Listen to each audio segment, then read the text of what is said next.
We're here in Bethesda, Maryland, interviewing my friend Wendy Banner, who leads the #2 medium-sized team in Maryland with 157 million sales in 2023.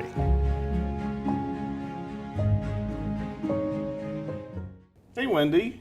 Hey, Patrick. It's really good to be here with you.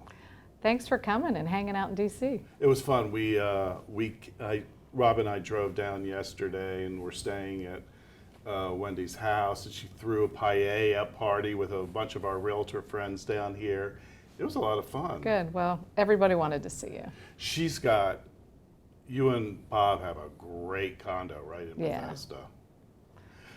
So let's start with that. Why Bethesda? How did you end up working in Bethesda? Well, my market's been broader than Bethesda for a long time. We raised our family out in Potomac, where the lots are bigger and the houses are bigger and yards and pools and tennis courts and all that. And when our kids went away to college, then it was just the two of us. And actually, we had downsized into a more suburban area of Bethesda prior to that, because when you're sleeping with a builder, you got to keep moving, you know. But anyhow, so we downsized to a condo right in the heart of downtown Bethesda. We love it. We love the lifestyle change and the walkability to the shops and restaurants and coffee places, you know, stuff It's like pretty, the walkability score in Bethesda, especially downtown, must be really high. that. Yeah, it's got to be 100. I've been trying to figure out where my next move is after I sell my next home. And walkability score is so high on what I'm going to do. So how did you get into real estate? You know, I got into real estate as a fluke. I was 21 years old. I looked like I was 17. The guy I was dating at the time was like, "You should get your real estate license." And I was like, it was like so not on my radar. And I thought, well, one day I'll buy or sell a house, so I may as well go get educated on the process. And I passed the test, got out of the real estate school, and I still didn't have another job. And I thought, well, I'll try this for a while. And I was a statistic, Patrick. I was one of those people that should not have ended up in this business. I was looking on a map to get from my house to my office. I started with like a no-name broker that the industry people knew, but nobody else in the public knew. And you know, the attrition rate in this business is what, 80% are out in 2 years. So I just like put my head down and went to work. And it took about like 3 years. I always tell new agents it takes at least 2 years to kind of get your feet on the ground on this business, to the point where, and do you remember when you were new, your highs were so high, your lows were so low, when you have one buyer and the buyer doesn't buy, or God forbid buys without you, and then you have no business, you know, it's really hard. So especially people that have to support themselves in this business. Luckily, I had friends and family that were, you know, supporting my day to day, and I ended up with a little part-time job in the beginning at a decorator store, just to try to like have some money to work. So it was really just a fluke. There was no plan. So Wendy, how did we meet? So we met at your very first Rev conference in New York. In New York City, and it was a very long room. Remember, it was like a bowling alley. It was a bowling alley, and all the seats were shitty. All the seats were bad, and just because it was so long. But the content of that was really life-changing for me, to be honest with you. And that I was upset when I first went, because you know, you had all these like top agents across the country sharing ideas, and what's this, what's your GCI, and what's your profitability number, and God, like everything that everybody was doing. I thought, how am I doing any business? How am I producing? And by that time I was producing, and I had a team, but I didn't have the structure that I needed, because nobody is like teaching how to structure a team, how to build a team. When I started in business, I didn't know anybody that had a team, and now it's really very common to do it. It's fascinating how and it's one of the reasons I started this channel with America's Top Agents, is really the best way to learn is from other successful agents. So that worked for you, and hopefully that'll work for you. Yeah.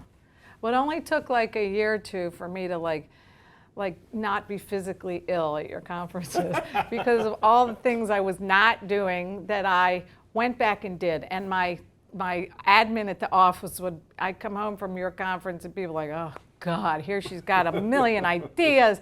And the idea is you get a lot of you get a lot of ideas, but you just need then to turn around and implement those ideas. So we would they would listen to all my great ideas and remember Give a Goat. Remember Yes, yeah. Give a Goat? But we didn't do Give a Goat, which is for those Scott Piniella. Yeah, I mean the value of a goat to a family. In what country was that?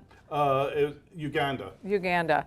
And I just came home like, oh, and the other one that was a build a house thing. Yeah. I mean, the idea that these people were doing these amazing things. So we started our own program, Pay It Forward program, we call it, and we give a piece of every broker commission to a charity. We started doing it to each of our clients' charities, and then we were sending a million little checks out, and then we decided, you know what, let's do something more of an impact gift. So far, since we've been doing it, we're over $160,000 Awesome. that we have donated to various And charities. if somebody wanted to find that, how would they find that? Well, it's called our Pay It Forward program, probably on our website, I hope. And so our clients come to us. It gives us an opportunity to support some of the causes for our clients. Sometimes, if somebody's having a fundraiser, we can support and buy a table, and then we can go and be part and kind of learn more about the charities. We do some. Tomorrow night, we're opening up a library at a women's shelter, and we've ordered a couple hundred books, and we're doing the unpacking of the books tomorrow, and we're going to do a pizza party for the kids and present the books. So Awesome. We're really excited about the opportunity that our clients give us when they hire us, that some of the fees that we're earning goes back into doing good, mostly locally, but we are doing nationally. We haven't given a goat yet. I would say if you're interested in doing charitable work, which is always great, you would do it for one of two reasons. One, that you're really passionate, like Scott is, about those kids in, I believe it's Uganda, or you're going to do something that benefits your community, which is Yeah. also going to benefit your sales. Yeah. So that's clearly what you're doing. Yeah. So you have one of the greatest luxuries in life is being able to walk to work. And not only can you walk to work, but you have two offices within 2 blocks of your amazing condo in downtown Bethesda, which we stayed last night, which was such a nice place and such a nice party, by the way. Talk to me about your two offices. Let's start with this one here. Yeah. So we're at Long and Foster's biggest office in the nation, I assume. Yeah, well, this is the flagship office of our company. I think last I looked, was over 200 offices. And we have a combination now. We have a couple hundred agents in this office, but we have a fantastic facility where we can do interviews, social media things, and so this building is only 2 years old. It's impressive. Yeah. I mean, it's the most beautiful real estate office I've Yeah. ever seen. And then there's this room that we're in now, which you can shoot for promos and whatever social media you're doing. Yeah. Then there's an incredible roof deck, which you can have parties up there, or team Yeah, meetings, yeah. or just have your Our lunch. office does a Grill Friday in season. Most Friday afternoons we take turns sponsoring. Like our team sponsored a Greek Isle theme this year, and other groups do it. And then, or you could just bring your own and have lunch. So it's about building culture. A lot of the offices these days, I think, are really dead. And It's COVID true. really killed a lot of the culture that a lot of offices had. And really, what makes this office here special is that there's always somebody around. You walk into real estate companies all around the country, and they're like ghost houses. Nobody's in, nothing is going on. And we've all learned, I think, through COVID that there are really strong benefits for coming and meeting in person and the networking that you do. And so I think the company was foresight enough to say, hey, let's make a new style office. There's a lot of open space, there's a lot of connecting spaces, and then there are private offices around, but our team is too big to be here with the 15 of us that are here. And so we wanted to be able to have our own space. Did you see all our staging stuff? Oh, it's so hysterical. So we go from this hyper modern. Yeah. I warned you. high-tech, I did warn you. Hyper modern, high tech Yeah. office building to this really quirky old home that's kind of cute in its own way. Yeah. And honestly, I mean, it's one, you can put your entire team in there. Yeah. But it's as much about staging for you for storing all your Yeah. staging Yeah. supplies. Yeah. That was fun walking through that. Yeah, yeah. You know what? It just kind of accumulates over time, and then like certain times a year. Now we have a pretty good selection, but when I walk in the office, they're like, "We have nothing for staging." I'm like, "Are you kidding me?" And then I have to go out and buy, because sometimes you have stuff out in 10, 15 houses, and you literally have nothing for staging. You know what I think I saw in your office What? in the staging? Like gifts that you're given that you really don't want, so you take them up to the staging You know what? room. I must admit there's probably a few things in there. But you know what? The other thing is some of our clients, when they're selling Right, these large they don't want houses, it. they're like, take it, or we'll say, hey, and I also lose stuff, believe it or not. People are like, I've been looking for pillows for 15 years at Mattress Couch, you're not getting them back. I'm like, how much are they? And I'm like, all right, you're not charging your clients for pillows. But anyhow, so we lose stuff, and we inherit stuff, and then we try to have to purge. We call it countertop staging now, thanks to one of my agents who shall remain nameless. But but it's called countertop It's staging. great that you have both worlds within walking Yeah. distance of your home. Yeah, It's pretty amazing. yeah, So you've got a really good team. yeah. I'm really proud of our team. Talk about it. Well, I have built a team. I've tried to do it thoughtfully, although it's kind of never. It's intentional in some ways, and it's unintentional in others. So I got to a point in my business where I couldn't work any harder. So I'm like, how do I work smarter?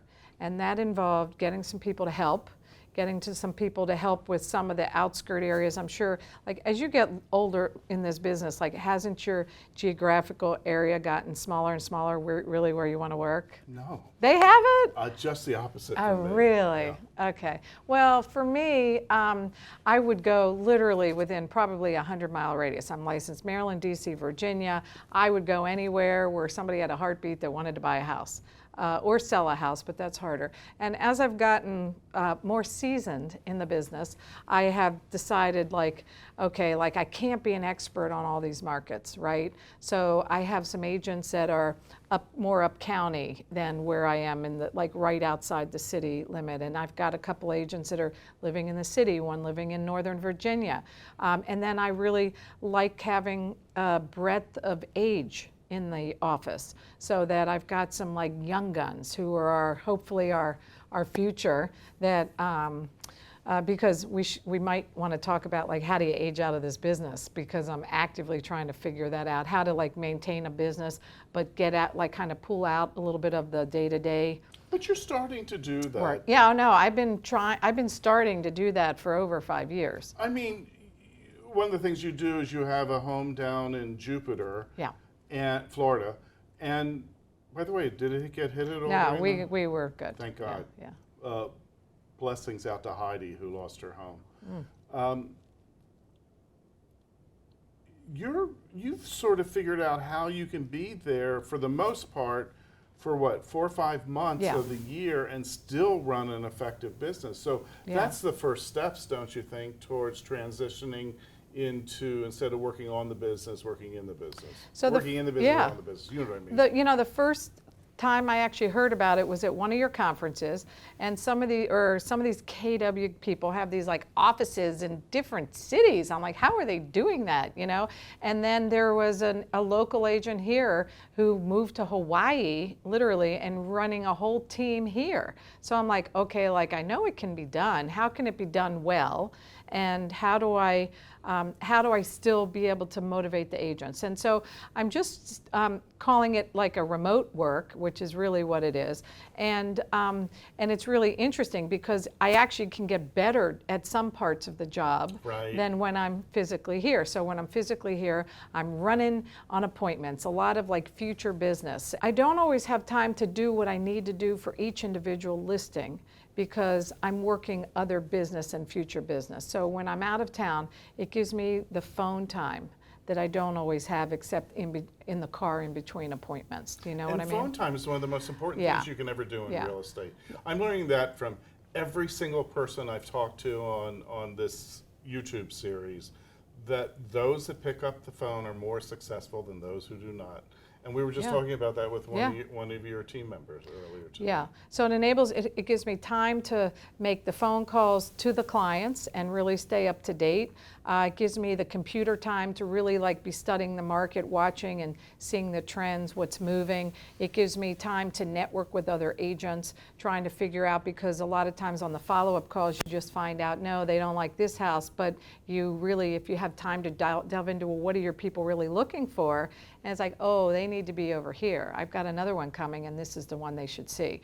So by being able to really take the time and understand what the needs are of the buyer, then sometimes they're just at the wrong house. Now, how many people are on your team? So I have 12 agents. And that's 12 that sell? Yes. And how many admin? How many admin? I think we have 4. I know. I don't really know, because a couple of the admin, one or two of the admins have a real estate license. Right, so Okay, that's so they complicated. can do it. I have 2 gals on a marketing team. One is full time and one is like project based. And I have a field coordinator. What's a field coordinator? So a field coordinator is kind of like a runner, somebody running around, like somebody's got to babysit a home inspection for 5 hours and can sit there and do a mailing while she's sitting and at a home inspection, or letting in a contractor. May I ask if she's paid an hourly rate or is she paid? She's hourly. Hourly. I've had both. This is a college gal that's taken a gap year, and so those are usually kind of more temporary position gals, because it doesn't totally pay great, but it's somebody that thinks they might be interested in a career in real estate. So this is a really great opportunity to have a smart. hands-on approach of. It's like a paid internship. Yeah, exactly. Yeah. Exactly. So I think the natural segue from teams is you are the leader of the team. So do you have any viewpoints on leadership? Well, I've always taken the attitude of leading by example, and I don't ask the team to do what I'm not willing to do myself. And I think leadership in a sales position is not necessarily spending 10 grand a month on Zillow leads. It is teaching your agents how to fish for their own leads, and teaching them how to develop, how to farm, literally plant the leads and cultivate the leads, and that takes time. And so sometimes you have agents that are willing to invest and grow a business slowly over time, and most of us really just want to cut the flower. They just want to be able to, okay, how do I get the business right away? So we talked before a little bit about how businesses can ebb and flow from agent to agent and time to time, and that's kind of the natural part of, I think, our business, is that it's really, because the key to it is prospecting, and it's easy to stop prospecting when you have a couple deals in the works and you feel really busy. And so we do an assortment of prospecting challenges. I always do it myself, And give me an example of one of those. So this week we had like a 100-point challenge. We have different prospecting things that are valued in different amounts. Some are like networking, agent to agent, you get a point. If you make a listing appointment, you get 5 points. If you attend a listing appointment, you get 5 points. If you get a signed listing, you get 10 points. So would you be willing to share Sure. the breakdown with us? Yeah. And then we'll give that to our America's Top Agents community Sure. as a freebie.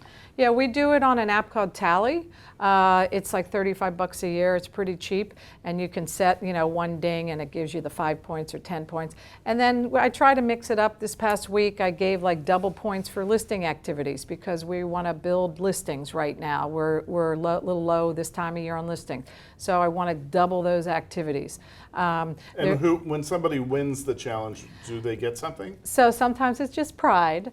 This past week was if you hit 100 points, I'm taking you to lunch. Okay. So we had the 4 of us that hit the 100 points. They're like, what if you didn't get it? I'm like, then I don't have to go. But no, but I some people thrive under challenges like that. Yes. It's probably my, is that my personality type? You made me take the Myers-Briggs, but You're competitive. yeah, I am very competitive, and so give me the NTJs are very competitive. Okay, so give me a challenge, and I will rise to meet it usually. So yes, I got my 100 points this week, and so. And it goes back again to you leading by example. We did when Rob and I came in yesterday. We went to one of your open houses that Patty, one of your team members, was running, and we were talking, and she said, the thing that Patty likes most about you is that you lead by example, that you never you never ask anyone on your team to do something that you don't do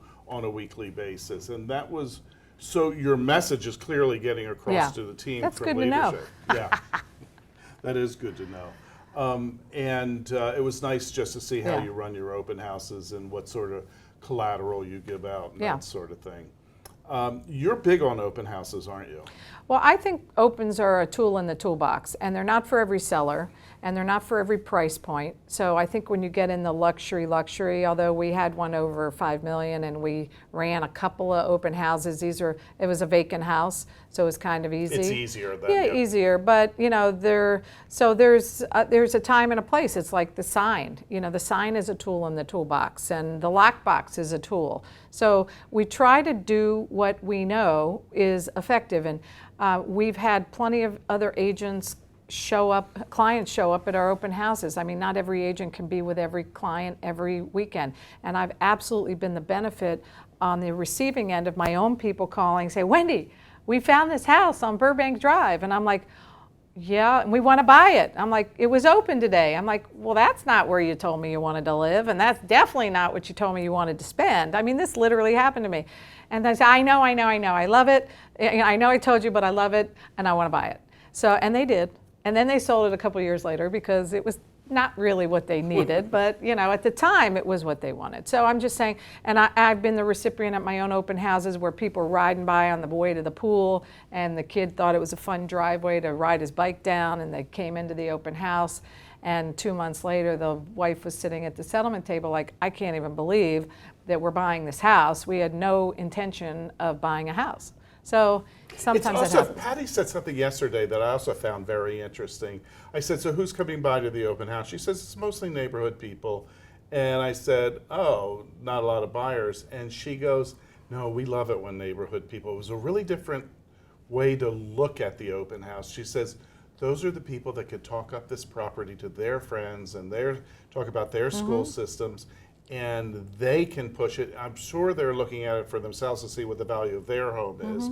But it was an attitude of, please bring the neighborhood in. Well, in the open there where we were yesterday, you saw the eclectic nature of that neighborhood. It's a neighborhood of tear downs, and there are people that are in older homes that would love to stay in the Wingate Elementary School District and have a newer home. So we never like to discount the neighbors for a multitude of reasons, including the fact it could actually be your first listing appointment, and you're not even conscious of it. I can't tell you how many listings I've gotten that I've hosted an open house, and they say, "Oh, you're so much better than everybody else who hosts the open house. Can we list with you?" I can't tell you how that. Especially upstate in the Hudson Valley, it happens even more. That's up there. awesome. Yeah. I've had people walk in and say, you don't know me, but you're going to be selling my house one day. I'm like, great. I love you. I love that. What does a typical day look like for you? When I hear that question, I just laugh because typical day is like, that's actually what I love about the business is there's not usually a typical day. I do have a couple of like standing appointments, like this morning, Monday morning, 11 o'clock, we have a team meeting. Tuesday, Oh my God, everybody talks at the same time at your team meeting too. we're all mostly women, so what do you expect? We cut each other off. No, but yeah, it's funny because I don't hear it. But You if don't? you are home, like you cannot. If you're on the on the the screen Zoom at home, call? you're like, Yeah. okay, you guys. That's almost the can't hear. reason to come into the meeting, just so you Yeah, can so hear you can it. be heard, seen and heard. So I do have several like standing team structure meetings. We do a team yoga once a week online if you want to join Oh, us really? on Wednesday mornings, 8:30 a.m. to 9:30. Yeah. I'm a little competitive and I'm not flexible. You can I leave your don't- your Oh, your my- video my off. vid- oh, Yes, okay. yes. You will Okay. not get correction, but you can Okay. leave it off. And then I have a Wednesday sales and market. We go over each listing and each sale, the detail of each of our active things and things under contract on Wednesdays. And then on Fridays, again, leading by example, we try to go on a tour. So we switch around who's setting it up. We try to make sure that we're seeing anything new that we have, and then anything new around, or anything that somebody on the team wants And will to you see. travel together in Usually just a couple of caravan. cars? Oh, so yeah, all the cars. yeah. Well, people are a lot of times coming from Yeah. different directions. I'm always happy to drive. Sometimes we can get 2 or 3 people in a car, but it's not like that. But we can actually change the ways. It gets all red on the street when our team is pulling in. Like there's all this traffic. We will turn the street red. Awesome. So. Do you have a morning ritual? No. You made me breakfast today. I like the idea of a morning ritual, and I love that Miracle Morning. Did you ever read Yeah, that book? sure. I mean, that was awesome. I probably need to read it again. I do eat breakfast every morning because my husband said I should eat breakfast every morning. No, but I kind of I try to start out with a little bit of peace and quiet in the morning. center yourself. For many years when I was running crazier and kids and my husband would do like the morning scoot off to school. I mean, for many years I woke up with the phone ringing for the first call of the day. Wendy Banner, how can I help you? Literally. And then I was like, that is not good. And then like my day went off from there. But then, I started learning about, hey, you need to take some time. And I've done the journaling and the scribing and the meditating. And it's actually kind of wonderful. But then I've gotten away from it. So you might not want to run this answer on your show. No, it's nice to know that everybody, we all don't do everything perfectly. Yeah. And there's always room for growth. I Yeah. can tell you, I've known you for at least 12 years. Yeah. And whatever you're doing, it's working because your production is great, but you also seem more content and you're definitely happier. Yeah. So, it appears to me that you have a really good life. Yeah, I do. I think that it's progress, and it's to get to where you ultimately want to be as far as how busy do you want to be. And I find that actually scheduling the downtime stuff in the calendar is really important because it's really easy to brush that way and Right. push it away. So we talk a lot about on our team about defending the time in that even like team tour, for example, it's easy to give that up. Oh, I have another appointment. Oh, that's easy to kind of miss. But I have a motto that you can't sell it if you don't see it. Yeah, you can see it online, but you see the tour online that the listing agent wants you to see, and you don't see the water tower in the backyard and the high tension power lines and the house next door that is unkept. So nothing replaces an in-person visit, and it's a one way for an inexperienced, a newer, younger agent to be to have clout and have. To be able to speak intelligently about the house. You can get over being new in the business by knowing the product, by knowing the houses. Absolutely. Yeah. So you've been selling how many years? 35. Oh, honey, you look great. Please, don't give me that. I think it's a little more than 35, but we'll leave it for 35. So 35 Yeah, years. yeah. I would imagine you had. Oh, it's got to be longer because I told you how old I was. Yes, you And did. I said I was 22. Yeah, so It's a little longer. It's longer. All right, I'm 60. So you would have, I mean, because your business is very successful now, you would have had a couple of moments in your career where your business really grew. Could you relate one or two to us? Yeah, I had a builder. Your husband? No, but my husband actually was not building at that time. But I had a builder hire me for like an 8 house project in Potomac, and I was kind of And that's new one or of the married. fancy areas, right? Yes, that's a nice upscale. The houses were in the like 600 to 700 range, probably when I was selling 200 to 400. I think they went up, maybe up to 800. And so that was like an opportunity. I got to sit at a sales trailer on the weekends, and I was a young new agent, and I had one assistant who was my mother at that time. She took a sabbatical from teaching in Pennsylvania, came down and spent a year with me, and then quit her job and stayed with me. So I worked together with my mom for about 6-7 years.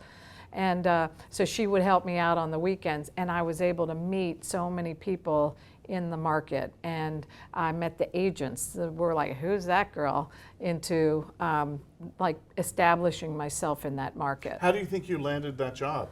Well, my husband it helps to have a local in the family. My husband's family is local, and it was a connection that he knew. And I met him, and he was like, you know what, I'm giving that gal a shot. And it does, when you are young and new in the business, and I think as I've gotten older into a more seasoned agent, I try to spot talent, and then I try to reward the talent. So whether or not it's like bringing these agents onto my team, whether or not it's giving them some opportunity to say, okay, somebody gave me a chance, and now who can I help up the ladder? Because I think as a real estate community, when we bring each other up, I do some new agent training and advanced training in the office, it benefits us all as a profession and elevates us all. And are you still working with developers? Yeah, so I went on, I've got a couple of serious builders that I'm working with that are giving us, like steady business. A lot of that is also sourcing the potential lots for them. And there's a lot of local builders that will actually work with multiple agents. If they source the lot, they get the outside. And do you source the lots for them, or does somebody on your team do that? We all have the potential. There's a couple of builders that are always looking in our market. And so even though I may have made the original connection, the agents on the team have the ability to bring these builders lots and benefit from that. What do our listeners need to know if they want to work with a builder or developer? What should they know that's different about that business than resales? Well, you're really mostly looking for product off the market. So, and you need to start with, you have to be of value to a builder, because lots of good agents could come in and list a beautiful brand new home that's perfectly staged and priced right and sell the house. So really what you need to do is twofold. Number one, find some people that would like to custom build their own home and start bringing those potential clients and introducing them to some of the local builders that they might make a connection with. So that's what a builder is looking for. And then also bird dogging the lots. So like in What does that mean? Well, that in our market, we can look in the public tax records and we can see, okay, who owns a lot with 0 square footage on the house. So it's a lot. Just keeping your eye open when you're driving around and you see an old dilapidated house or a house that, hey, everything else around that has been torn down. These people should be selling. And really like starting to establish a relationship with those people. Sometimes they're children, so that when the time comes to sell. And we're working on a right sizing seminar now. A lot of this is like trying to help those people figure out, okay, if I sold my house, where would I go? This is an interesting thing, because earlier this morning you did a promo for an event you are going to do for right sizing. Yeah. I'd never heard that term right sizing before, but it makes sense as opposed to downsizing, Right. which could have negative connotations, right sizings. I mean, how did you get the term right sizing, by the way? Well, I got right sizing from a client who I mistakenly used the word downsizing. Oh, you're going to downsize. And she's like, oh, I'm not downsizing. I'm right sizing. She was one of the people on a television show, right? Yeah, that was one of our Real Housewives of Potomac. And I was like, it like hit me right in the face. I'm like, okay, we can call this right sizing. And I don't know that she brought it, invented the term. In fact, I'm pretty sure she hasn't because I've heard it. But I think the idea is that sometimes people never bought that dream home and never had the opportunity to buy it. And I had a perfect example in the last year that happened. And there was only 2 people, and they went from 4,500 to 11,000 feet because they wanted the acreage and the pool and the house, and they did a project, a labor of love, and they want a place for their grandchildren, maybe the kids to boomerang back. And we saw that a lot more with COVID, that people all of a sudden they decided, you know what, I like to work at home spaces, and I want entertainment spaces at home, and there was this whole pivot back to these really large homes. It's interesting. So was watching you, first of all, you're very good on camera, but watching it, clearly you had written some of the copy, then somebody on your team had written copy, and you did many, many takes, short takes, promoting this right sizing seminar. How did you get to that balance of having 2 people writing copy? I thought that was fascinating. Well, I wrote the one because I'm like, is she showing up with anything? I don't know. So that was like, I wasn't sure how it was going to go.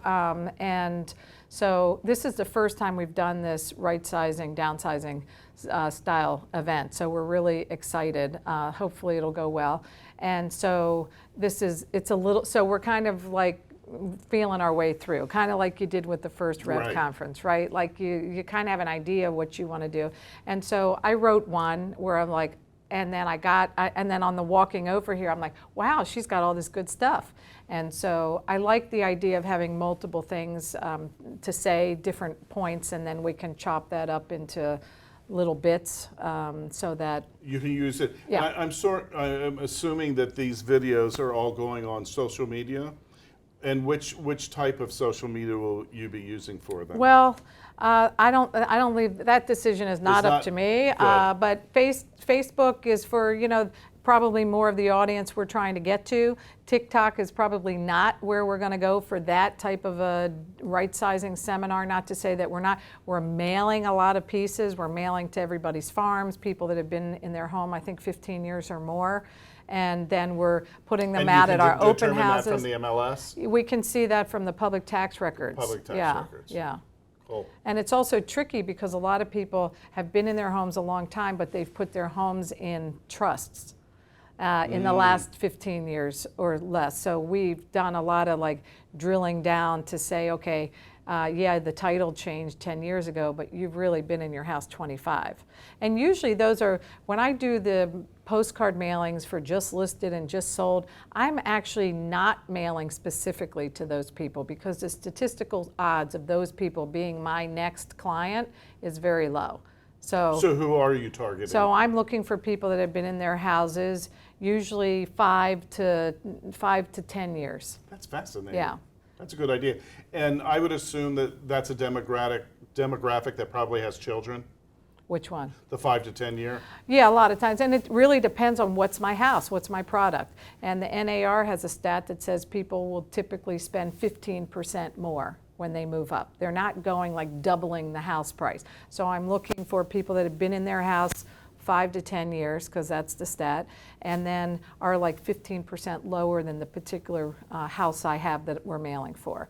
Because I say to a seller, hey, look, I can mail to your neighborhood, so all your neighbors, get the postcard and they know your house is for sale. I said, but I really want to do some like smart target marketing of potentially who might be the buyer. That's brilliant. And that's what I'm looking for. I'm not looking for all your neighbors to have my postcard for my next listing. I'm going to tell you, this is a pearl. That was brilliant. It helps you on the listing presentation. It helps you to be more effective, and I'm sure it helps you make more deals. Yeah. Really. I mean, we'll have people walking into the open house with the card. So since we're on the subject, Yeah. Does your team do much social media? Yes, we do social media. Well, do you want to tell us what you do? Well, yeah. So the social media is twofold. One is to let the audience know that we as a team are relatable, and secondly, to really promote our listings. So we've learned over time that the things that get the engagement are the ones of like the trendy stuff and the TikTok clapping, and everybody shows up and clap. So we do some of the fun, trendy stuff. When we go on tour, we'll do like funny little things about us going on tour and everybody driving off, and do some promotion sometimes about some of the charity work that we're doing. But really, we want to promote the listings in between. And we'll do a constant contact every week with all the listings, the new stuff. We put our old clients on that, the ones that want to be on that.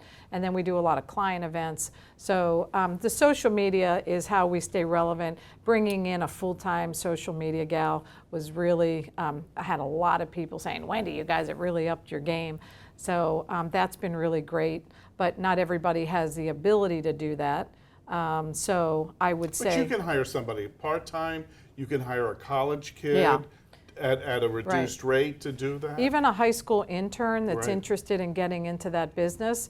I've always believed you should pay the interns, but I there agree. are opportunities like locally in people's high schools and things to find those people. Awesome. Do you have any general selling principles? Be honest, tell the truth. That's always the best. I have found, and a lot of times I'll say to a seller, hey, look, I know I may disappoint you with this price, but I'd rather disappoint you now than not tell you the truth, and 3 months from now, you're wondering why your house hasn't sold.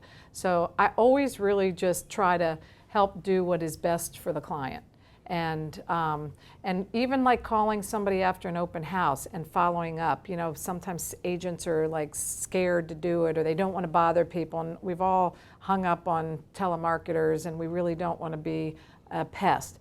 But I try to train my agents to think that, hey, look, like if you come from the place that you're trying to help these people, if they want to buy a house, then you're just asking, do they need your help?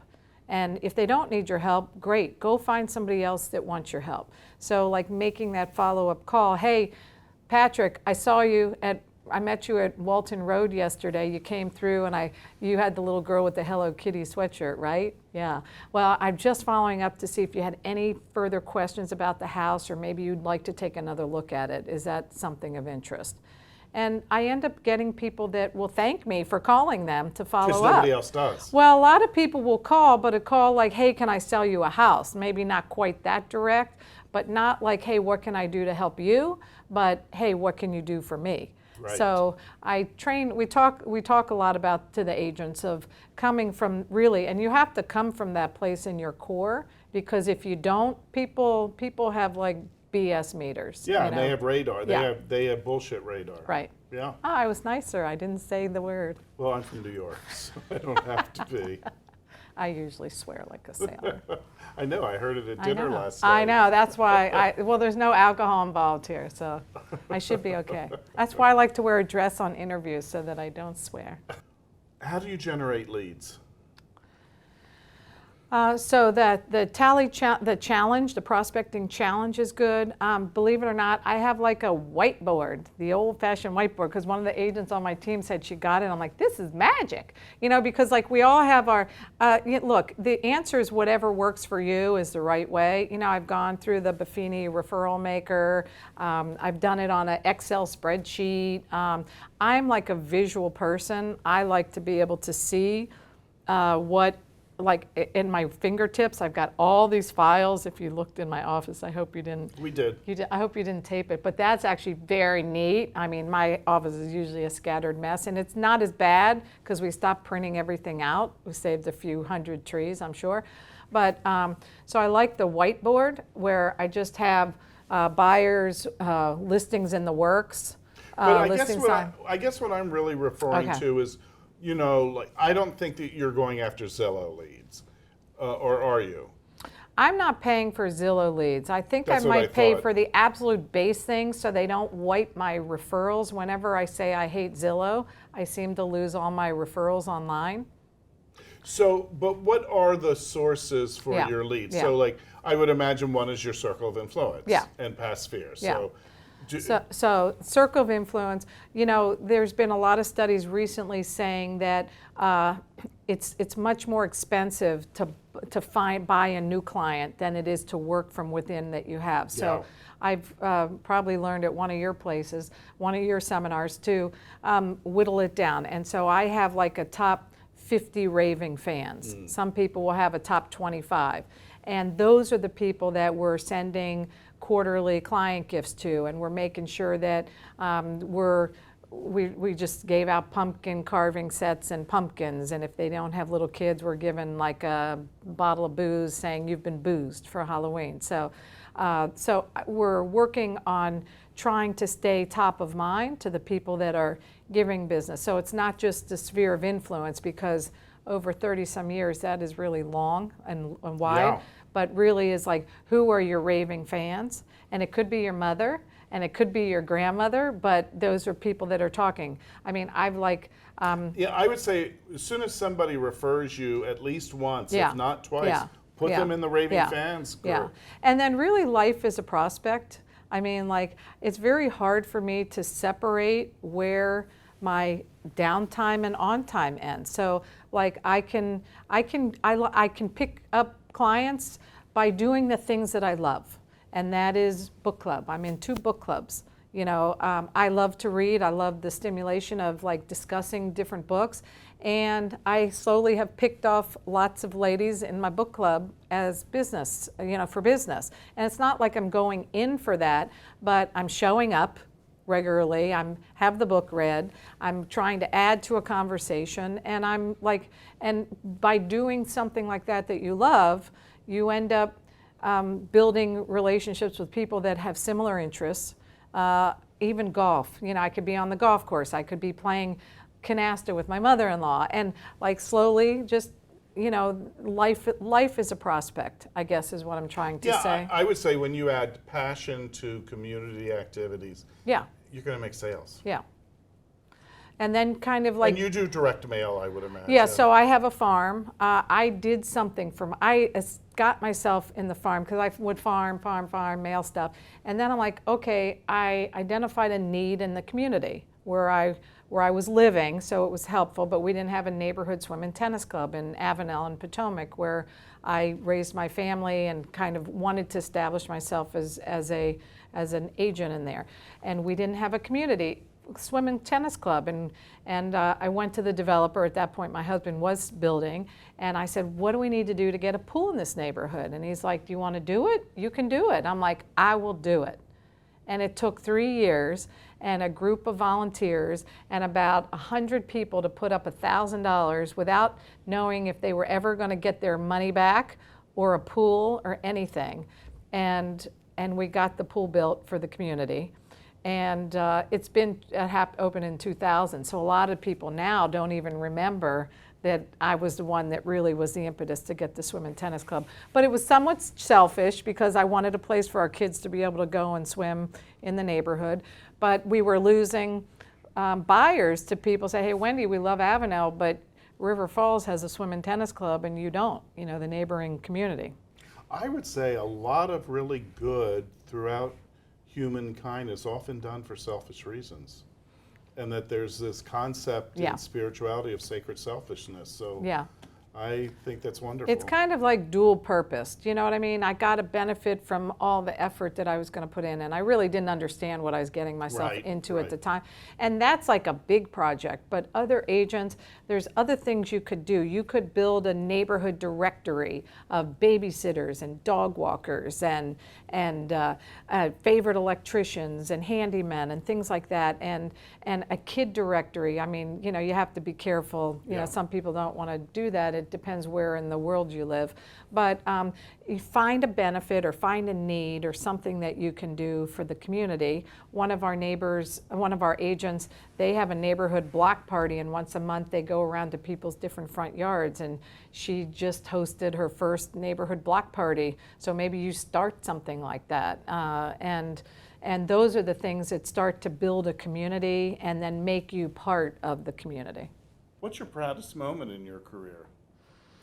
Well, there have been a lot of moments that I've really been proud of, and I'm overall proud of the team and the sense of integrity that our team puts out into the community and to our real estate brethren. But if I had to pick one or two instances, when I was a young agent in the business, there were a couple of queen bees, you know, women that had been in the business for many, many years, and just, you know, they were on top, they were on the top. And, you know, kind of paying my dues over the years. There's two ladies. Do I know one of them? You don't know any of them, Oh, no, okay. because both of them unfortunately passed away, Okay. Lois Robbins and Norma Lee Funger. And to be the agent selected by those families to sell those ladies' homes. Really, look, I'm like getting You're really, getting no, teary like about it. you know, like I just think it's a testament to the business that we've run and to the, you know, kind of things coming full circle a little, and that makes me really proud. That's really sweet. Yeah. I like that. That is a big moment. Yeah. What brings you joy? Now that you're crying, what makes you joy? Oh, my children bring me joy. Yeah. You know, my family. Yeah, I love the success of the team. You know, like all the children on my team, all the agents. You know, I get a lot of joy from watching them succeed and grow. And when they come out and they say stuff comes out of their mouth, I was like, wow, that's really good. And they said, you taught us that years ago. I was like, I don't even remember that at all. So like that really makes me proud. When people come up to me, I mean, we just had a happy hour like 2 weeks ago, and somebody came up, Julia is the best. She is the best agent, and I loved it. And I turned around and somebody else said, Michelle is the best. And just like hearing from the community, the letters of, you know, the online recommendations and things, like we spend a lot of time trying to pursue those recommendations, because it's one thing when we want to toot our own horns, but to have our clients do it for us, it brings me a lot of joy. Oh, absolutely. Where do you see yourself in 5 or 10 years? You know, we're trying to train the next generation of real estate agent on our team. We have a couple of us that are slowly aging out of wanting to do all the day-to-day business that we want to do. It's been hard for people to have a model of selling your business. I don't know anybody that's really done it well. You know, you had a couple of people trying to work on an insurance thing to, remember that? Yes. To have the agents buy into the business over time, and I'm really interested to see what creative things other people can come up with. But for me, for now, my plan is to have several of us that are kind of getting to points where we don't want to work 24/7, 365, and really finding the next generation of agent that maybe doesn't want to or need to work that hard either. Because I do think, you know, work-life balance, we talk about that in everything, and like there's not a whole lot of work-life balance in this business for a lot of people without really a lot of discipline. But the idea is to bring on some of these younger agents, and we're kind of they're coming along with us now, and they're being our second and third agents on our transactions, so that they kind of see how we're doing business, and then eventually being able to slide these agents into covering our business. And then we can work on the months and the times a year that we're coming back to work, like all in, and then when we're part in, part out, then the clients have a good sense that we've trained somebody and worked with somebody enough to run their business, and we can step back a little bit and enjoy some of that off time. Awesome. Wendy, thank you for doing this. This really was fun, and I think it was great content, and it was nice to spend some time with you this weekend. It was fun. Thanks for having me. Thanks. I hope you enjoyed this latest episode of America's Top Agents. Please like and subscribe, and let us know what you're going to take away from this interview by commenting below. In the meantime, if I can help you with your New York City and Hudson Valley real estate needs, or are interested in coaching, please reach out to me. Next month, we'll interview my friend Lillian Montalto from Andover, Massachusetts. Until then.